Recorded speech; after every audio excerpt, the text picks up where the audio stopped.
Bab 2286. Cuaca sangat dingin di gunung.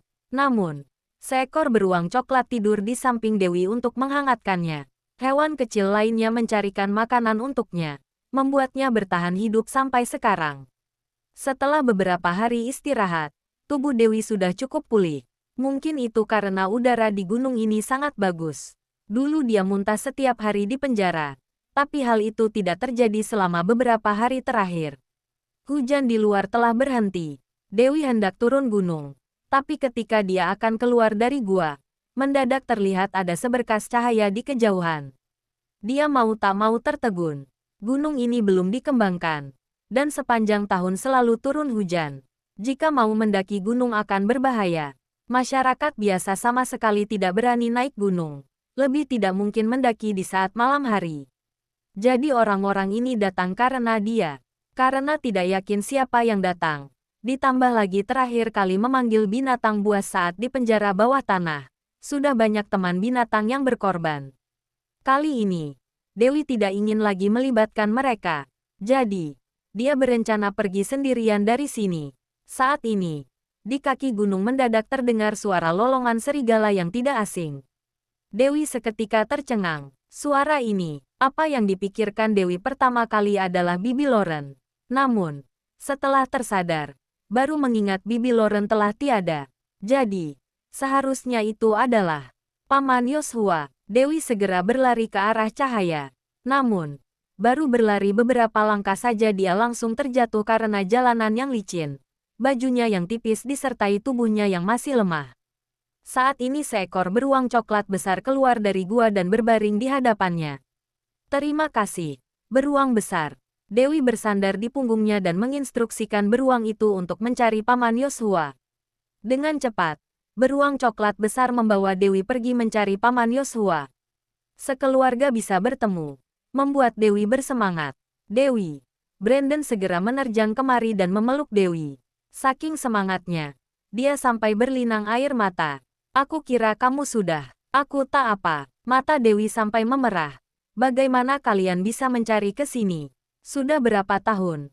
Apa aku masih tak mengenalmu? Paman Yoshua juga sangat bersemangat. Dia tersenyum sambil berkata, aku tahu. Kalian pasti baik-baik saja. Kata, kalian. Seketika membuat suasana hati Dewi menjadi muram. Paman Yoshua mengira Bibi Loren ikut bersembunyi di atas gunung. Dia sama sekali tidak tahu Bibi Loren sudah tiada. Melihat ekspresi wajah Dewi, Paman Yoshua seketika mengerti apa yang terjadi. Dia bergegas bertanya, Dewi, mana Bibi Loren? Ya, di mana Bibi Loren? Brandon juga ikut bertanya. Dewi hanya menundukkan kepala. Tidak ada satu patah kata pun keluar dari mulutnya. Hanya air mata yang terus mengalir seperti mutiara yang terlepas dari benang. Paman Yoshua seketika tertegun. Kakinya lemas dan jatuh ke tanah. Paman Yoshua. Brandon segera memapah Paman Yoshua. Maaf, maaf. Dewi menangis sampai gemetaran. Semua salahku. Aku yang menyusahkan Bibi Loren. Dia demi menyelamatkanku. Dia merasa sangat bersalah. Sehingga tidak berani menatap pamannya. Jika waktu bisa diputar kembali, dia lebih memilih mati daripada menyusahkan Bibi Loren, Sonny dan yang lainnya. Siapa? Sebenarnya siapa yang mencelakai Bibi Loren? Brandon mengepalkan tangannya dengan sekuat tenaga. Seperti akan bertarung mati-matian dengan seseorang. Kalian jangan ikut campur masalah ini. Dewi menghapus air matanya, lalu menarik napas dalam-dalam. Aku pasti akan membalas dendam Bibi Loren.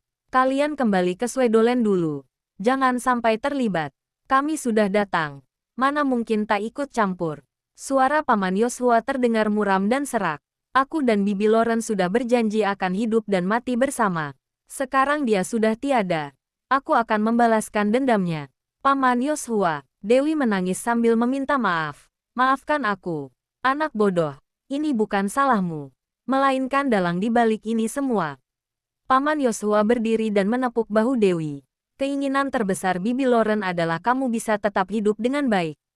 Kamu jangan mengecewakannya. Saat mendengar perkataan ini, hati Dewi lebih sedih lagi. Kita turun gunung dulu. Di sini sangat dingin. Juga tidak aman. Iya, bab 2287. Dalam perjalanan turun dari puncak gunung, 3 orang berjalan dengan bantuan. Brandon bertanya pada Dewi tentang situasi detailnya. Dewi hanya memberitahu. Paman Yosua menundukkan kepalanya dan tidak berkata apa-apa. Dia tidak memarahi Dewi maupun menanyakan kejadian spesifiknya. Dia bahkan tidak menunjukkan kesedihan apapun. Sepertinya, selain jatuh tadi, dia sama sekali tidak ada reaksi apapun. Dia hanya diam sambil menundukkan kepala, seolah sedang memikirkan sesuatu. Dasar kurang ajar, presiden dan istrinya benar-benar jahat sekali. Mereka bersaing dengan Lorenzo. Kenapa harus melibatkanmu? Bahkan sampai melibatkan Bibi Lauren. Brandon berteriak dengan marah. Ini semua salahku. Dewi mengingat kata Bibi Lauren dan merasa sungguh menyesal. Awalnya, ini hanya masalah hubunganmu dan Lorenzo. Tapi sekarang malah terlibat pertarungan politik. Sekarang masalahnya akan semakin rumit. Apa kamu sudah mempertimbangkan konsekuensinya? Kalau kamu tetap tinggal, maka kelak kamu akan menghadapi masalah seperti ini setiap saat. Setiap hari harus khawatir, apa kamu bisa bertahan? Sebenarnya, Bibi Lauren sudah menduga semua ini sejak lama. Dia juga sudah bersusah payah membujuknya, tapi dia sama sekali tidak mendengarkannya. Padahal Bibi Lauren tahu tindakannya akan berbahaya, tapi dia tetap menemani Dewi tanpa ragu. Dia membantu membereskan kekacauan dan menyelamatkannya. Akhirnya, dia bahkan menggunakan nyawanya untuk melindunginya. Dewi teringat lagi kata Bibi Lauren. Kamu hanya perlu tetap menjadi seorang anak yang polos. Bibi akan melindungimu. Ya, dia memang sangat polos. Ada berapa banyak orang yang membujuknya. Ini adalah jalan kematian. Namun, dia sama sekali tidak mau mendengar dan hanya tenggelam di dalamnya. Sehingga berakhir seperti ini. Dewi, apa rencanamu selanjutnya? Paman Yosua yang terdiam sejak tadi, akhirnya bersuara. Pertanyaan ini membuat Dewi tertegun. Dia tidak tahu bagaimana menjawabnya. Saat itu, Lorenzo merahasiakannya dan membawa Juliana ke negara Maple. Dia memang sangat marah.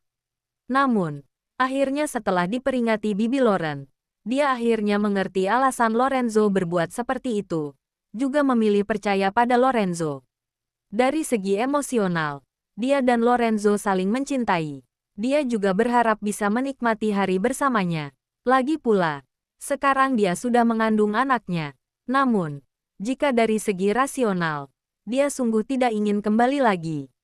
Meskipun cinta itu indah, tapi kenyataannya begitu kejam. Meskipun Lorenzo bisa kembali dengan selamat, peperangannya dengan presiden juga baru dimulai.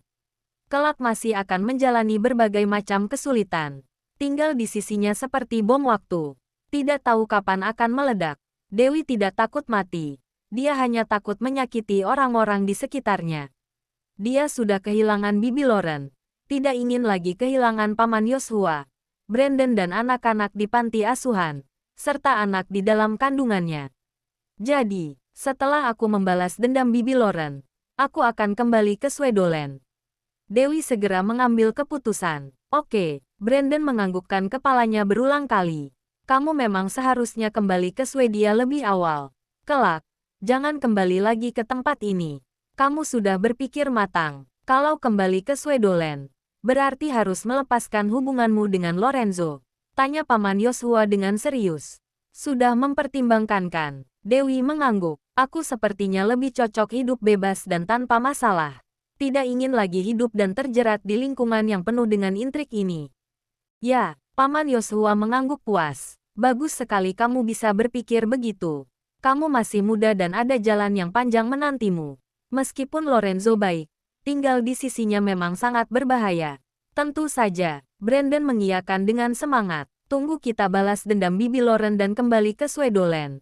Jangan kembali lagi ke tempat sialan ini. Paman Yosua, benar kan?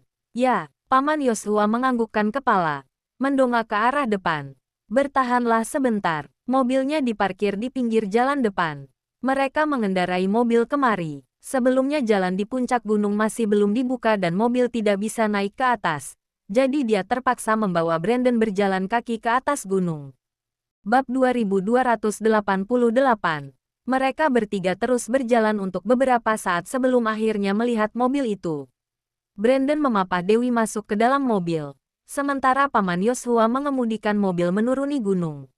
Pada saat ini, hari sudah hampir fajar dan matahari terbit perlahan-lahan naik, bersinar terang dalam perjalanan mereka menuruni gunung. Dewi bersandar di kursinya, menatap kosong ke arah luar, tanpa berniat mengagumi pemandangan indah di sepanjang jalan. Pikirannya dipenuhi dengan kematian bibinya dan Sony. Dari masa kanak-kanak hingga dewasa, dia melakukan segalanya tanpa perasaan bersalah. Tapi sekarang dia harus hidup dengan rasa bersalah dan penyesalan. Dia berutang 4 nyawa dan selamanya tidak bisa membayarnya. Brandon melepas mantelnya dan menyelimuti Dewi, memeluknya erat-erat, memberinya kehangatan dengan cara ini. Dewi mungkin terlalu lelah dan tertidur dalam pelukannya. Paman Yoshua menambah kecepatannya dan mengemudikan mobilnya dengan sangat cepat. Tak lama kemudian, mereka menuruni gunung dan melanjutkan perjalanan menuju jalan yang luas.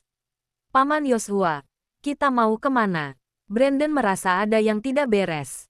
Arah ini sepertinya pergi ke bandara. Paman Yoshua menjawab dengan muram. Kamu bawa Dewi kembali ke Swedia. Lalu, Paman, Brandon segera bertanya. Aku tetap tinggal dan membalaskan dendam bibi Laurenmu.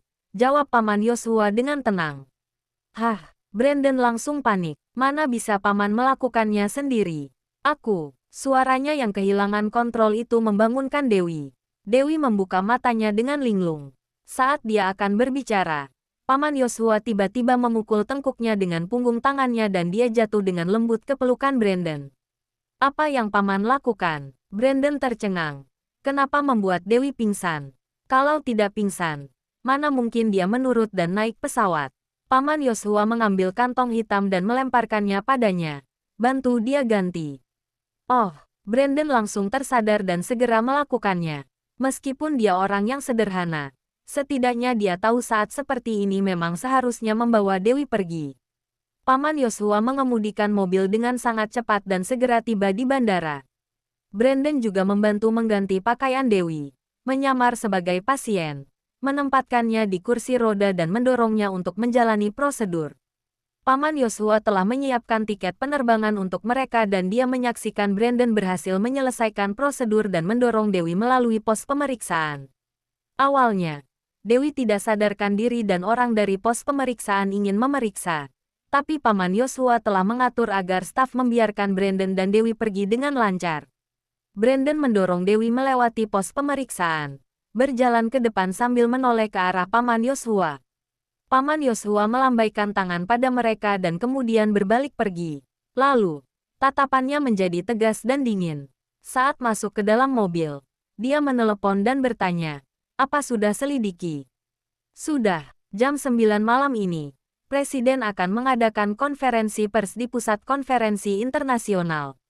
"Oke, terima kasih." Paman Yoshua menutup telepon dan langsung pergi ke Pusat Konferensi Internasional. Dia melirik ke kaca spion dan melihat bahwa mobil-mobil yang mengikutinya sudah pergi. Dia tahu itu adalah mobil keluarga Moore.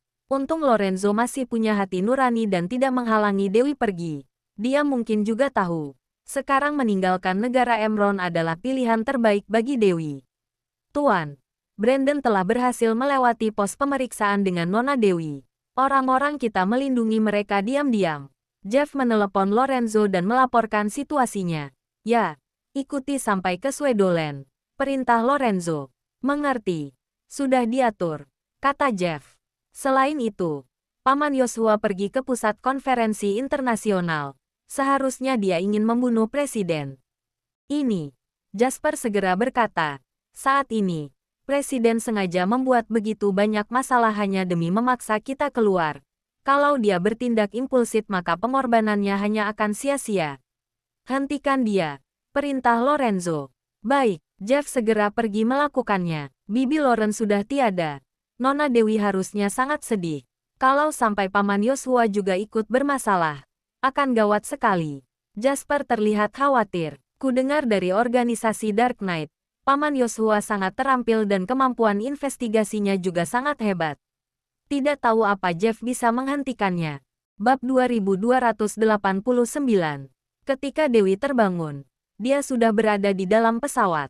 Dia tercengang sesaat, lalu tersadar dan segera mencari Paman Yoshua. Brandon berkata dengan lemah, Paman Yoshua meminta kita untuk kembali ke Swedoland dulu. Dia akan kembali setelah membalaskan dendam Bibi Loren. Konyol, Dewi sangat marah. Paman Yoshua hanya sendirian. Bagaimana balas dendam? Dia berada dalam bahaya. Kalau kamu juga ikut ke sana, juga berbahaya, kata Brandon dengan sedih sambil menatapnya. Sekarang tubuhmu sangat lemah, juga tidak bisa membantu apapun. Setidaknya lebih baik dibandingkan dia sendirian. Dewi hampir meledak karena emosi. Bibi Loren menggunakan nyawanya untuk melindungimu. Kalau terjadi sesuatu denganmu maka pengorbanan Bibi Loren akan sia-sia. Brandon langsung jadi serius. Paman Yoshua sudah bersusah payah. Harusnya kamu menurutinya. Saat mendengar perkataan ini, air mata Dewi langsung mengalir. Dia yang biasanya optimis dan ceria, sekarang berubah jadi suka menangis. Meskipun kamu tidak memikirkan diri sendiri, kamu harus memikirkan anak-anak di panti asuhan. Apa yang akan mereka lakukan kalau sesuatu terjadi padamu? Brandon menyeka air matanya. Aku tidak bisa menghasilkan banyak uang untuk menafkahi mereka. Kamu tega melihat anak-anak itu hidup di jalanan. Kalau mereka sampai ditindas, siapa yang akan melindungi mereka? Kamu sudah pernah berjanji akan selamanya jadi malaikat mereka, melindungi mereka, menjaga mereka sampai mereka jadi dewasa. Tapi aku tidak bisa membiarkan Paman Yoshua terjadi masalah. Tidak boleh. Dewi menangis sambil menggelengkan kepala. Bibi Loren sudah mati karenaku. Kalau terjadi sesuatu lagi pada Paman Yoshua, seumur hidupku, aku tidak akan mengampuni diriku sendiri. Setelah mendengar perkataannya, Brandon terdiam. Beberapa tahun ini, Paman Yoshua menjaga mereka bagai seorang ayah. Dia dan Bibi Loren adalah kerabat terdekatnya di dunia ini. Dia juga tidak ingin ada masalah pada Paman Yoshua. Oh ya, Brandon seperti teringat sesuatu. Saat kami pergi mencarimu, Paman Yoshua dapat kabar Lorenzo mungkin sudah kembali ke kota Snowy. Sekarang kondisinya akan menguntungkannya. Benarkah? Saat Dewi mendengarnya, harapan tumbuh di hatinya. Dia melihat waktu. Masih ada 6 jam untuk tiba di Swedoland. Hanya dalam waktu 6 jam, mungkin Paman Yoshua sudah bergerak. Saat itu, mungkin segalanya akan terlambat. Tidak, Dewi mendadak teringat sesuatu. Lalu bertanya, oh ya, kalian membuatku pingsan. Bagaimana cara kalian melewati pos pemeriksaan? Paman Yoshua menyuap seorang anggota staf untuk meloloskan kita. Brandon berbisik di telinganya. Mustahil, Dewi menggelengkan kepala. Sejak Lorenzo terjadi masalah, Presiden memperkuat pemeriksaan keamanan keluar dan masuk. Seluruh bandara penuh dengan orang-orang dari Departemen Militer. Paman Yoshua mendadak menyuap orang. Sama sekali tidak mungkin bisa menyuap orang di bagian pos pemeriksaan. Kecuali apa? Brandon bertanya dengan rasa ingin tahu. Waktu kalian naik dan turun gunung, apa kalian tidak menyadari kalian diikuti? Tanya Dewi. Paman Yoshua sepertinya memang bilang ada orang yang mengikuti kami, kata Brandon sambil mengingat. Saat itu aku panik dan bertanya harus bagaimana. Paman bilang, orang itu tidak ada niat jahat, tenang saja. Jadi kami tidak membahasnya lagi. Sepertinya orang-orangnya. Dewi menghela napas lega. Berarti, Lorenzo memang sudah kembali dan mengutus orang mengikuti kalian. Dia tahu kalian mau membawaku pulang ke Swedoland juga tidak menghalangi. Hanya diam-diam membantu. Dewi melirik orang-orang di pesawat. Dia merasa di dalamnya ada orang dari keluarga Moore. Berarti Lorenzo sudah menyetujuinya kembali ke Swedoland. Jadi, dia seharusnya juga tahu masalah Paman Yoshua yang akan membunuh Presiden. Dia seharusnya bisa menghentikan atau melindungi Paman Yoshua. Bukan. Kalau kamu bilang begitu, sepertinya mungkin. Brandon baru tersadar. Lorenzo seharusnya tidak akan membiarkan sesuatu terjadi pada Paman Yoshua. Tenanglah. Kita coba hubungi Paman Yoshua lagi saat turun dari pesawat. Ya, perasaan Dewi seperti naik dan turun. Sekarang dia hanya bisa berharap demikian. Bab 2290. Dewi dan Brandon sama-sama berjuang untuk menghitung waktu. 6 jam akhirnya berlalu dan begitu pesawat mendarat, Dewi segera mengambil ponsel Brandon untuk menelepon. Secara tak sadar, dia memasukkan nomor Lorenzo. Belum dimasukkan semuanya, dia langsung tertegun. Untuk seketika, hatinya terasa campur aduk. Dia tidak tahu bagaimana harus menghadapinya. Jadi, dia menelepon Jeff. Telepon tidak dapat dihubungi. Dewi merasa khawatir dan segera menelepon Jeff. Tapi teleponnya seperti tidak aktif. Dia tidak bisa berkata-kata. Dia mencoba menelepon Lorenzo. Tapi yang keluar hanyalah peringatan sibuk dari operator. Hatinya sangat gundah. Dewi, ayo pulang dulu. Brandon menarik Dewi naik ke mobil. Tapi Dewi berkata, pulang apanya? Sekarang juga beli tiket kembali ke kota Snowy. Kita harus cari Paman Yoshua. Dia menarik Brandon ke konter untuk membeli tiket. Kamu gila ya? Brandon segera menghentikannya. Susah payah kita kabur dari kota Snowy. Kamu mau kembali? Kamu tidak tahu ada berapa banyak orang yang mau membunuhmu. Setelah kembali, kamu masih bisa selamat. Aku juga tidak bisa membiarkan Paman Yoshua kehilangan nyawanya. Dewi langsung panik. Aku sudah berutang 4 nyawa. Aku tidak ingin berutang 1 lagi. Dewi, Brandon baru saja mau menjawab. Ponselnya langsung berdering. Dewi langsung menjawab. Halo, Dewi. Ini aku. Suara Willy terdengar dari ujung telepon. Dengan sedikit keterkejutan. Aku mencoba menelepon Brandon. Ternyata kamu bersamanya. Sekarang kamu sudah aman. Aku sangat aman. Dewi berkata dengan panik. Willy, bagaimana kondisi di kota Snowy? Ini, Willy ragu sejenak.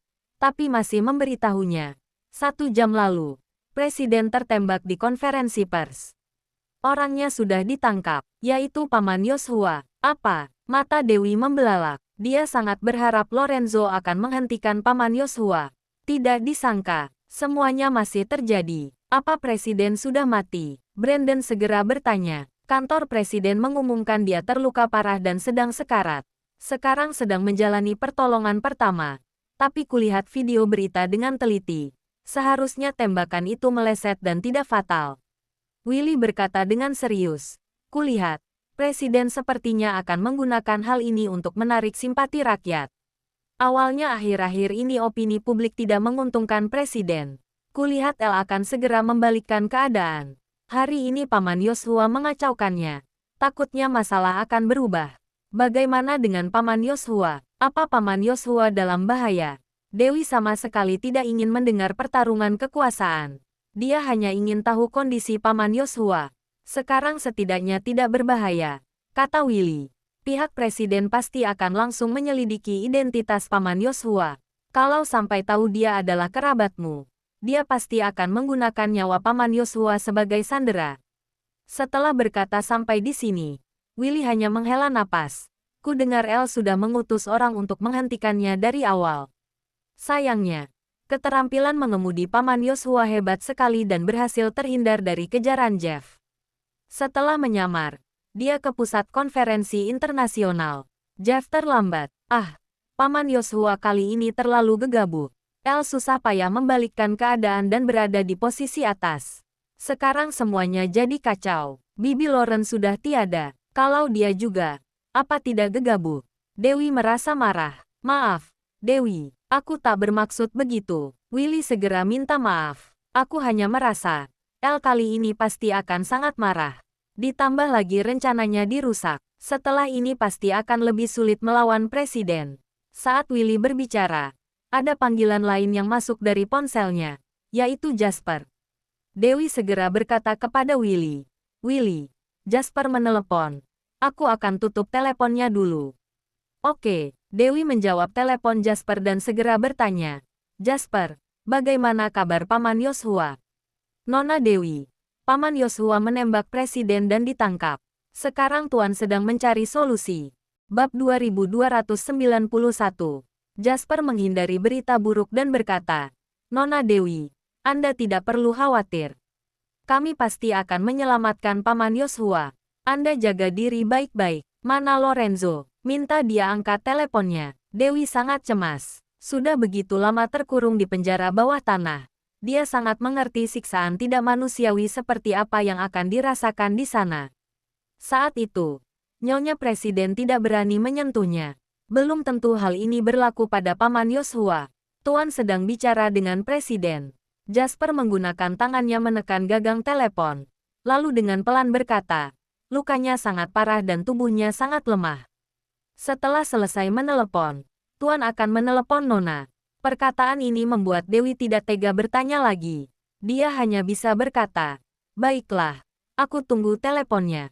Setelah berhenti sesaat, dia berkata lagi, "Jasper, Bibi Lauren sudah tiada. Yang aku hanya tinggal Paman Yoshua, kerabatku satu-satunya. Aku tidak bisa membiarkannya terjadi sesuatu." "Aku mengerti, Nona Dewi." Jasper dengan penuh hormat menjawab.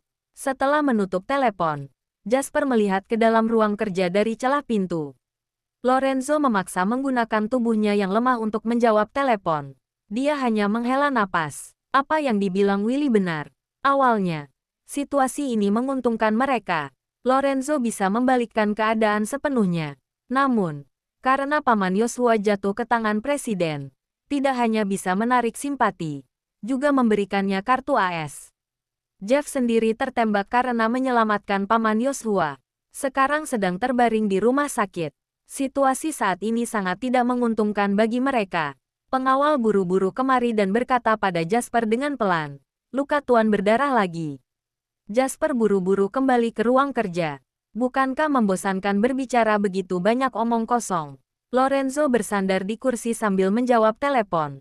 Meskipun lemah, aura dominan di alisnya tidak berkurang sedikit pun. Jasper melihat luka di bahunya berdarah. Mungkin karena tadi terlalu emosional dan memukul meja dengan kepalan tangannya. Jasper segera mengambil kotak obat dan maju ke depan untuk menghentikan pendarahannya. Namun, Lorenzo mengernyit. Jasper tidak berani mendekat lagi. Langsung bilang saja, "Apa maumu?" Lorenzo tidak lagi bersabar menghadapi presiden. Bajingan itu hanya tertembak di bagian bawah tulang selangka. Sama sekali tidak kena jantungnya. Dia malah mengumumkan sedang sekarat dan sedang melakukan pertolongan. Sampai membuat publik mengira dia begitu menyedihkan.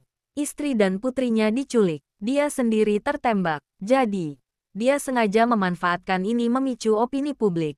Mengatakan bahwa Lorenzo adalah pria ambisius yang mengincar posisi presiden sampai menyebabkan begitu banyak hal terjadi. Benar-benar munafik dan tidak tahu malu. Lorenzo, jujur saja, di seluruh negara Emron tidak akan ketemu orang berbakat sepertimu. Kehilanganmu tidak hanya merugikan negara Emron, juga merugikanku. Kenapa kita harus saling membunuh? Bagaimana kalau kita berdamai? Kelak, kamu lanjut mengurus grup Mor. Aku tetap lanjut jadi presiden. Bagus kan? Presiden tersenyum sambil mengatakan ini. Jelas sekali dia ingin berdamai. Dia mengerti. Menggunakan Paman Yoshua untuk menundukkan Lorenzo adalah hal yang mustahil. Berdamai mungkin masih ada harapan. Kamu sudah berbuat begitu banyak. Sekarang malah minta berdamai. Lorenzo tersenyum sinis, sambil mengejeknya. Atas dasar apa? Aku tahu kamu marah. Katakan saja syaratmu. Presiden berkata secara baik-baik. Semuanya bisa dibicarakan. Yang penting bisa berdamai. Dia tahu. Meskipun sekarang dia menangkap Paman Yoshua, situasi tetap menguntungkan Lorenzo. Hanya seorang Paman Yoshua sama sekali tidak bisa membuat Lorenzo menyerah. Karena mereka sudah membuat masalahnya sampai tidak ada titik balik. Orang seperti Lorenzo adalah orang yang akan balas dendam sekecil apapun. Dia tidak akan begitu saja memaafkannya. Berdamai bisa, kamu sendiri umumkan kejahatanmu. Lalu minta maaf dan mundur dari posisimu. Terimalah sanksi hukum. Kalau tidak, tak perlu dibahas lagi. Lorenzo berkata tanpa sungkan. Lorenzo, begitu saja tidak bisa negosiasi lagi. Ekspresi wajah presiden langsung muram. Aku sudah menyelidiki. Paman Yoshua ini adalah ayah angkat tunanganmu. Ibu angkatnya sudah mati. Kalau sesuatu terjadi padanya juga, apa tunanganmu itu akan memaafkanmu? Bab 2292. Tidak penting dia mau maafkan atau tidak. Yang paling penting adalah membunuhmu. Lorenzo menjawabnya tanpa sungkan. Kamu, presiden sampai tidak bisa berkata-kata. Sepertinya kamu sama sekali tidak peduli hidup dan mati Paman Yoshua. Orang yang tidak ada hubungan. Mati atau tidak, mana ada hubungannya denganku. Lorenzo berkata dengan dingin. Kamu mengira aku akan mundur demi dia. Konyol sekali. Kamu. Presiden seketika tidak bisa membalasnya. Namun, dia sengaja memprovokasinya. Lorenzo, kamu cukup kejam. Kamu terlalu sungkan. Lorenzo berkata dengan nada menghina. Kalau mau bicara soal kejam, mana mungkin aku sebanding denganmu? Aku hanya orang yang tidak ada hubungan. Sedangkan kamu, bahkan tidak mempedulikan hidup dan mati istri dan putrimu. Seharusnya ini yang disebut kejam. Percuma kamu menangkap mereka. Mereka sama sekali tidak tahu apa-apa, kata Presiden dengan nada dingin. Aku kasih kamu satu kesempatan. Lorenzo mencari kesempatan untuk mengajukan penyelesaian. Aku pakai nyawa istri dan putrimu untuk menukar Paman Yoshua. Tawar-menawar ini sangat bagus. Sebelumnya Lorenzo berkata begitu banyak, justru demi kesempatan ini. Sepertinya kamu juga bukannya tidak begitu peduli. Presiden tertawa. 2 tukar 1 memang bagus. Tapi aku tak mau tukar. Kamu. Sekarang aku mengerti. Presiden berkata dengan bangga. Kamu masih peduli dengan Dewi. Demi dia, kamu bisa menyerah menikahi putriku dan jadi menantu presiden untuk bekerja sama dalam bisnis dan politik. Kalau begitu, kamu tetap saja demi dia. Lanjut menyerah atas beberapa hal. Anak muda, sungguh gila cinta dan membuat orang tersentuh. Kamu pikir baik-baik. Kalau kamu bersedia berdamai, aku akan segera melepaskan dia. Setelah berkata, Presiden memutuskan telepon. Dari bibirnya masih terlihat senyuman yang licik. Dia sekarang baru tahu, Paman Yoshua masih berguna sebagai kartu asnya. Panggilan tadi sudah direkam, tanya Presiden. Sudah, Tuan Presiden. Potong beberapa kata Lorenzo tadi. Cari cara kirimkan ke Dewi. Baik, kurang ajar. Lorenzo saking marahnya sampai membuang ponselnya. Tuan, tenanglah. Jasper segera menenangkannya. Luka Anda terbuka lagi. Aku obati Anda dulu. Jangan bergerak. Minggir. Lorenzo sangat marah. Jeff si brengsek itu beberapa kali melakukan tugas tidak benar. Cepat panggil dia kembali untuk dihukum. Jeff tertembak dan sedang berada di rumah sakit, kata Jasper dengan suara pelan. Lorenzo seketika tercengang. Saat Presiden tertembak, masalah ini makin kacau. Dia memberitahu Jeff untuk menolong Paman Yoshua. Tapi akhirnya Paman Yoshua tetap ditangkap oleh orang-orang Presiden. Dia sangat marah dan langsung memaki. Setelah itu, dia mencari cara mengatasinya. Tidak disangka, Jeff malah kena tembak saat mau menyelamatkan orang. Dia baik-baik saja. Lorenzo bertanya dengan panik. Tidak sampai mengancam nyawanya, tapi kena organ di dalamnya. Suara Jasper terdengar muram. Orang kita tidak banyak. Aku sudah minta Naomi bawa 2 orang kembali untuk membantu. Lorenzo tidak berkata apa-apa. Sekuat apapun dia, akhirnya dia tetap tidak bisa menandingi kekuatan pasukan presiden. Jika keadaan terus berlanjut seperti ini, dia akan kehilangan orang-orangnya. Kekurangan orang juga tidak akan menguntungkannya. Tuan, biarkan aku mengobati luka Anda lebih dulu.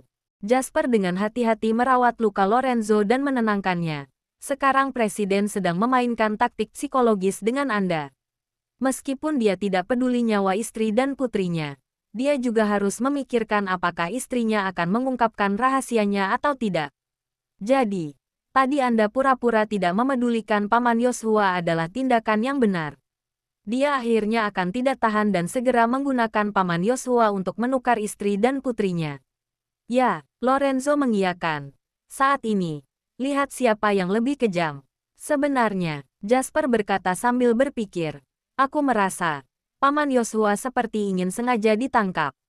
Maksudmu? Lorenzo langsung bertanya. Beberapa pengawal yang ikut dengan Jeff bilang, saat itu mereka bisa saja menyelamatkan Paman Yoshua. Paman Yoshua malah mendorong mereka, lalu mengambil pistol menerjang ke arah Presiden. Karena itulah dia tertangkap. Bab 2293. Saat mendengar kata Jasper, perasaan Lorenzo terasa campur aduk. Dia pernah mendengar dari Dewi. Meskipun Paman Yoshua dan Bibi Loren selalu bertengkar dan suka beradu mulut, sebenarnya mereka berdua sudah mengalami hal yang membahayakan sejak muda. Mereka berbagi suka dan duka. Hubungan mereka juga sangat dalam. Bibi Loren sudah tiada. Paman Yoshua juga tak ingin hidup lagi. Jadi, dia tahu tembakan saat itu tidak membuat presiden mati. Meskipun setelah dia mati pun tidak ada kesempatan lagi. Dia rela mempertaruhkan nyawanya untuk menembak sekali lagi. Mungkin sebelum dia datang ke sana, sudah memikirkan segala kemungkinan. Lorenzo menganalisis dan berkata, Dia sama sekali tidak berniat keluar untuk hidup-hidup. Seharusnya memang begitu. Lorenzo mengernyit. Sebenarnya mudah saja. Aku sudah menyelidiki penjara bawah tanah tempat Paman Yosua dikurung sama seperti punya Nona Dewi. Aku bisa menyuap penjaga sipir di sana. Saat itu, saya akan menelepon dan bertanya pada Paman Yosua mengenai masalahnya, kata Jasper. Saat mendengar kata-katanya, Lorenzo hanya memikirkannya. Tuan merasa cara ini tidak bagus. Jasper bertanya dengan pelan. Sebenarnya tidak perlu ditanya juga tahu. Paman Yosua berani ke pusat konferensi internasional untuk menembak presiden berarti sudah bersiap untuk mati. Seperti yang kamu duga, dia sama sekali tidak ingin hidup. Ekspresi wajah Lorenzo sangat serius. Dia mau hidup atau tidak, aku selamatkan atau tidak, adalah hal yang berbeda. Memang seperti itulah maksudnya. Jasper mengerti. Yang sebenarnya Lorenzo pedulikan tidak hanya hidup mati Paman Yosua, juga perasaan Dewi. Semua ini bermula dari Lorenzo. Sampai melibatkan Bibi Loren saja membuatnya merasa bersalah. Jika sampai terjadi sesuatu pada Paman Yosua, seumur hidup Dewi pasti tidak akan memaafkannya. Aku hampir lupa. Jasper memukul kepalanya. Nona Dewi tadi menelepon menanyakan kondisi Paman Yosua. Saya bilang Anda sedang menelepon. Setelah ini baru meneleponnya kembali. Sambil berkata, Jasper meminta orang mengambil ponsel baru dan memasukkan kartu Lorenzo. Ponselnya tadi sudah dilempar sampai rusak. Lorenzo melihat ponsel baru, tapi memberi isyarat agar membawa pergi ponsel itu. Saat ini, dia sungguh tidak tahu bagaimana menghadapinya. Dewi kembali ke rumah, menunggu sekian lama, tapi tidak mendapat panggilan dari Lorenzo. Hatinya sangat panik. Dia segera mengambil ponsel Brandon dan menelepon Lorenzo. Saat ini, dari ponsel Brandon tiba-tiba masuk sebuah pesan teks dari negara Emron. Karena penasaran, Dewi membukanya. Ternyata itu ada sepenggal rekaman. Lorenzo, jadi tidak bisa negosiasi lagi. Aku sudah menyelidikinya. Paman Yosua ini adalah ayah angkat tunanganmu. Ibu angkatnya sudah mati. Kalau terjadi sesuatu juga, apa hutangmu itu akan memaafkanmu? Tidak penting dia mau memaafkan atau tidak. Yang paling penting adalah membunuhmu. Kamu, sepertinya kamu sama sekali tidak peduli hidup dan mati Paman Yosua. Orang yang tidak ada hubungan, mati atau tidak, mana ada secara teknis denganku. Lorenzo berkata dengan dingin. Kamu mengira aku akan mundur demi dia? Konyol sekali, Lorenzo. Kamu cukup kejam. Saat mendengar penggalan percakapan ini, Dewi bagai disambar petir. Dia mengira Lorenzo akan berusaha keras untuk menyelamatkan Paman Yosua dan masih sepenuh hati menunggu telepon darinya. Ternyata yang dia dapatkan adalah ini. Sebenarnya di mata Lorenzo, apa itu nyawa manusia? Bagi Lorenzo dia itu apa? Apa semua ini tidak penting? Hanya kekuasaan dan statusnya yang paling penting. Lorenzo terlalu brengsek. Kenapa dia bilang begitu? Saat Brandon mendengarnya, dia juga sangat marah. Apa dia benar-benar tidak mau membantu Paman Yosua? Dewi tidak berbicara. Dia hanya menggenggam ponselnya dengan erat dan berusaha menenangkan diri. Bukan. Siapa yang mengirim pesan teks ini? Brandon tiba-tiba teringat hal yang penting. Percakapan Presiden dan Lorenzo seharusnya hanya mereka berdua yang tahu kan. Bab 2294. Perkataannya menyadarkan Dewi. Dia bergumam dengan pelan. Bukan Lorenzo yang mengirim. Berarti Presiden yang melakukannya. Dia bahkan tahu nomor teleponku dan tahu kamu bersamaku. Brandon tidak menyangka. Kamu dan Paman Yosua baru masuk ke wilayah kota Snowy. Pasti tidak akan terlepas dari matanya. Kecerdasan Dewi akhirnya kembali. Dia seharusnya juga tahu kita berdua sudah kembali ke Swedoland bersama. Kalau begitu, dari awal dia sudah tahu Paman Yosua akan pergi, mencarinya untuk balas dendam. Apa konferensi pers itu juga sengaja dibuatnya? Tujuannya adalah untuk memancing Paman Yosua masuk ke perangkapnya. Menakutkan sekali. Bulu kuduk Brandon langsung berdiri. Semua pertarungan politik sangat menakutkan sekali. Aku merasakan setiap gerak-gerikku berada dalam pengawasan orang. Orang-orang itu melakukan sesuatu dan mengatakan sesuatu punya tujuan tersendiri. Ya, Dewi mengelus dahinya. Aku harus tenang. Tenang. Harus tenang. Saat ini tidak boleh mendengarkan hasutan siapapun. Dia sekarang sangat menyesal. Saat itu dia justru terlalu percaya pada ucapan Nyonya Presiden baru bisa dimanfaatkan orang, sampai dijebak dan masuk penjara. Oleh karena itu, dia sampai melibatkan Bibi Lauren, Sonny dan yang lainnya sampai kehilangan nyawa. Dari pengalaman ini, dia tidak boleh gegabah lagi. Ya, Brandon juga mengangguk terus. Bibi Lauren dan Paman Yoshua mengakui sifat Lorenzo. Berarti tidak ada masalah dengannya. Hanya saja karena lingkungan dan juga statusnya bisa membahayakan orang di sekitarnya. Seharusnya begitu. Dewi berusaha agar dirinya tenang. Saat sedang sembarangan berpikir, Willy kembali menelepon. Dewi lalu memberitahunya mengenai masalah rekaman dan berdiskusi dengannya tentang masalah Paman Yoshua. Saat Willy mendengarnya, dia segera berkata, "Dewi, ini pasti rencana licik Presiden. Kamu jangan percaya, rekaman bisa dipotong dan diedit. Masalah pemotongan untuk memutarbalikkan fakta sangat mudah. Ditambah lagi, kalaupun kata itu diucapkan oleh Lorenzo, itu juga semacam strategi. Karena kalau berdiskusi dengan musuh, wibawa tidak boleh kalah. Tidak mungkin dia memohon dengan hati rendah pada Presiden untuk melepaskan orang kan. Apa yang kamu bilang juga benar." Dewi mendengar ucapannya. Jadi, sekarang harus bagaimana? Ada cara apa lagi untuk menyelamatkan Paman Yoshua? Tidak ada. Hanya bisa menunggu, kata Willy. Harus tunggu sampai kapan? Dewi langsung panik. Bibi Lauren meninggal karena aku. Aku tidak mungkin membiarkan sesuatu terjadi pada Paman Yoshua. Sudahlah. Aku cari cara sendiri untuk menolongnya. Dewi, jangan bergerak sendiri. Jangan gegabah. Willy segera membujuknya dengan panik. Sebelumnya justru karena Bibi Lauren dan Sonny terlalu gegabah, makanya bisa terjadi akhir menyedihkan ini. Kalau mereka bisa tenang dan menunggu, Jeff bisa membawa orang untuk menyelamatkanmu. Jeff dan yang lainnya sangat mengerti letak dan mekanisme penjara bawah tanah. Padahal bisa mencegah tragedi ini. Aku tahu kamu tidak suka mendengar Nva, tapi aku tetap akan memberitahu. Meskipun kamu punya banyak kemampuan ajaib, tetap saja tidak bisa menandingi Departemen Militer. Sekarang bagi El, situasi ini tidak menguntungkannya.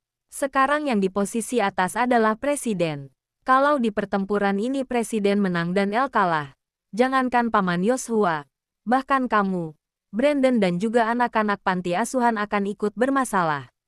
Aku bukan menakut-nakuti. Ini juga tidak berlebihan.